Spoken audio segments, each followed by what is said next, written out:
donner un exemple moom nee na buy xasee ba salaatu kottante jeex na. waaw te yonent bi nee na buy xasee ba salaatu kottante mi ngi door a commencé. kooku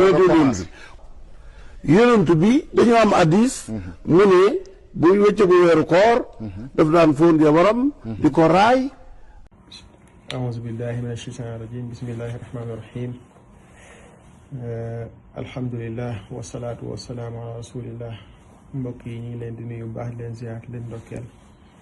di wax ni ñu ngi fii ci Madinatu Munawwara di dëkku ku tedd gi alayhi salaatu wasalaam mel na nag sax jamono ji moom daawuñ ko def si ay yu mel nii ndax dañoo bëggoon rek di concentré wu ci barab yi waaye suñu kilifa ak suñu mbokk yu bare bare di ñu woon ñu wax ci mbir mi nga xam te ni moom la ñuy wax fan yi muy lu jëm ci yonent bi alayhi salaatu wasalaam ci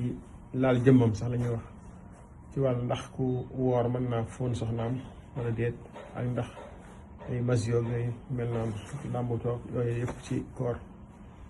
mel ni am na ahadis yu wér-wér yoo xamante ne nii dafa tukkee ci yonent bi alayhi salaam